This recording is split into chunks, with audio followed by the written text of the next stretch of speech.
Hi, I'm Rachel and I would like to share my experience of caring for someone with suicidal thoughts.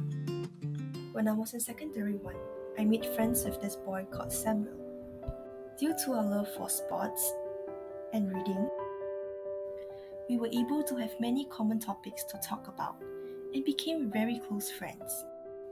To me, Samuel is someone extremely hardworking and always scores very well academically. He always kept things to himself and never really talked about his problems. Despite his cheerful personality, he becomes very down and nervous whenever the examination periods are near. I'll always try to tease him in hopes to cheer him up, but to no avail. Despite our comforts, he would still be worried and scared that he couldn't meet his parents' expectations. From our casual conversations, I was able to understand that Samuel has very strict parents who expect him to excel in everything he does, especially in academics. However, he never really confided in me about how he felt about these expectations. All along, I thought he was okay with it since he always scores very well. While we rant occasionally about how stressed we are, as a 13-year-old, I never thought that this stress for him has been ongoing. Rather, I thought he was just saying so because that was what all of us did, and after a period of time, we'll stop feeling it. However, as days went by, he started to become less and less motivated.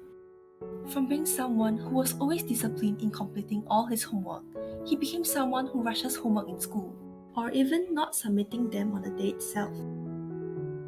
He also lost interest in sports or reading, things that he absolutely loved doing.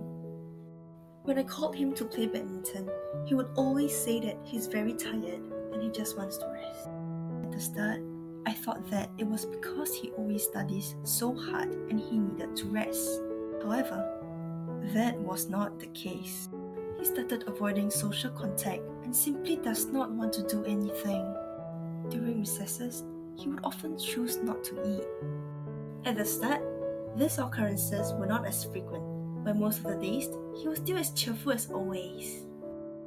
As we progressed to secondary 3, his mood swings became more frequent. He also started saying weird and worrying things like, "Do you ever think about committing suicide?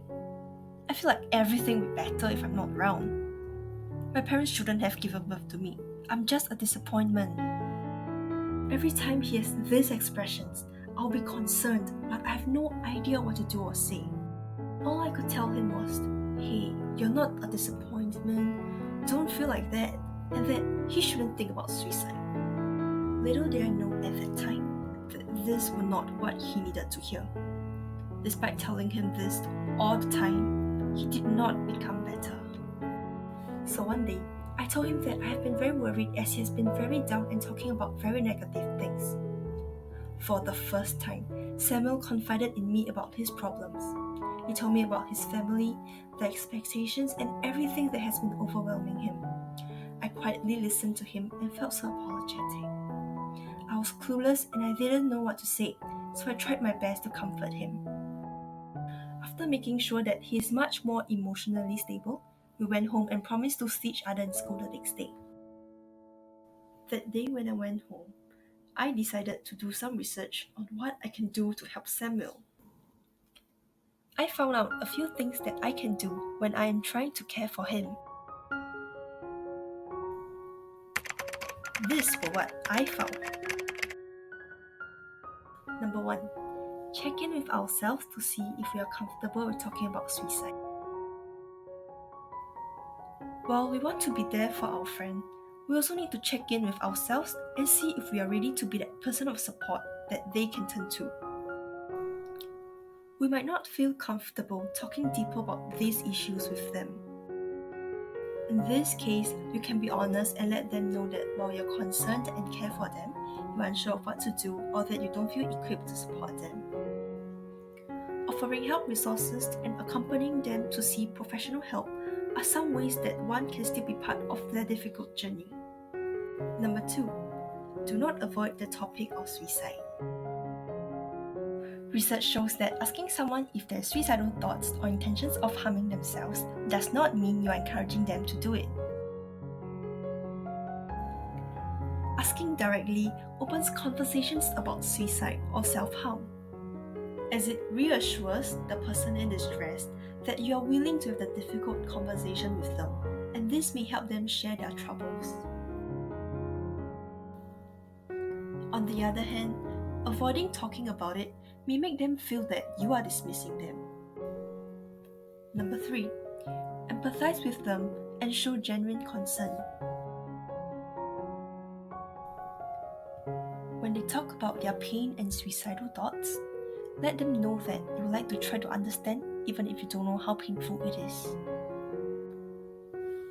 Do also show that you care for them and are worried about how they are doing. Number 4, repeating their words back to them in your own words. This will let them know that you are listening, and at the same time, you can check if you have understood properly. Number 5, do not blame them or tell them how they should feel when they confide in you. Often, when someone shares about their struggles, we may get startled and tend to react emotionally. This was something that I did and realized was wrong. Making these responses are unhelpful and are likely to make them feel rejected, unheard, patronized, and guilty. You can try to respond non-judgmentally and validate their experiences. Let them know that you hear their struggles and are not dismissing their situation. Number 6, check in on them regularly and get them to hang out. It is important to let them know that you are there for them and also check in on how they are feeling. Do not feel rejected when they don't want to talk and choose to stop asking. Perhaps they are just not ready or feel uncomfortable to talk. You can also suggest for them to engage in activities with you, be it sports or just having a meal.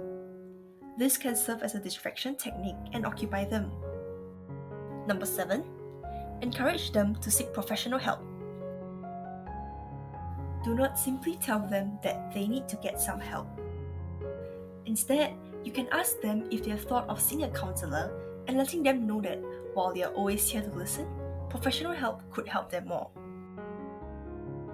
You can also offer to accompany them to these sessions or help them find a counselor if they would like you to do so. There are several hotlines in Singapore that are available, such as the Samaritans of Singapore hotline and National Care hotline. In addition to professional mental health services in hospitals, there are also free and subsidized counselling services offered by various organizations. After finding out all this information, I decided to follow these tips and be there for Samuel whenever he needs my support. I shared with Samuel the help resources that I found and checked with him if he would like to try out any of them. While I started out not knowing what to do, I'm glad that I now know more and can better support Samuel in his recovery journey. We do not have to experience the same things to be able to understand and support one another.